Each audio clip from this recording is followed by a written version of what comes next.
காங்கிரஸ் போட்டியிடும் தொகுதிகளுக்கான வேட்பாளர்களை தேர்வு செய்வது குறித்து இன்று மாலை ஆலோசிக்கப்படும் என அக்கட்சியின் செய்தி தொடர்பாளர் குஷ்பு கூறியுள்ளார். இது தொடர்பாக சென்னை சத்தியமூர்த்தி பவனில் குஷ்புவிடம் நமது செய்தியாளர் ஐஸ்வர்யா நடத்திய கலந்துரையாடலை இப்போது பார்க்கலாம். உங்களோட தேர்தல் பிரச்சாரம் எப்ப தொடங்க உள்ளது? எந்த தொகுதி கிடைக்க வாய்ப்பு உள்ளது? எந்த தொகுதி எனக்கு கிடைக்கிறதுக்கு வாய்ப்பு?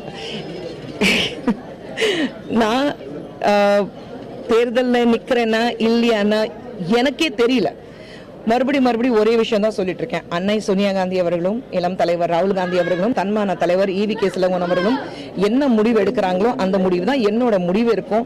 இப்போதுக்கு தேர்தலுக்காக ஒரு கான்ஸ்டிடியூன்சிஸ் தான் முடிவாயிருக்கு.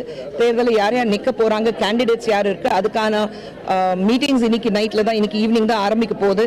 அந்த மீட்டிங்ல நான் ஒன் ஆஃப் த மெம்பரா இருக்கேன், போர்டு மெம்பரா இருக்கேன். ஸோ இன்னைக்கு ஈவினிங் தான் ஆரம்பிக்க போறோம்.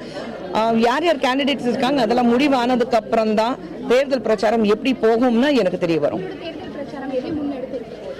கண்டிப்பாக உண்மை மட்டும் தான் பேச போறோம். ஏன்னா தமிழ்நாட்டு மக்களுக்கு மட்டுமில்ல, இந்தியா முழுவதும் தெரியும், இந்தியாவுக்காக தன் குடும்பத்தை ஒரு தியாகம் செய்த ஒரு குடும்பம் பார்த்தீங்கன்னா அது காங்கிரஸ் மட்டும்தான். வேற யாருமே இந்த தேசத்துக்காகவும் யாருக்காகவும் எந்த தியாகம் பண்ணிட்டு வரல.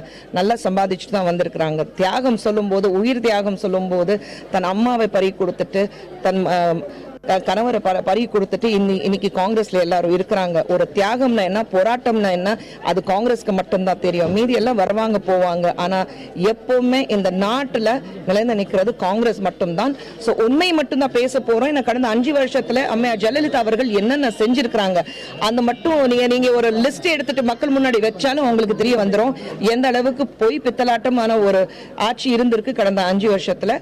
சோ உண்மை மட்டும்தான் பேச போறோம், வேற எதுவுமே இல்லை.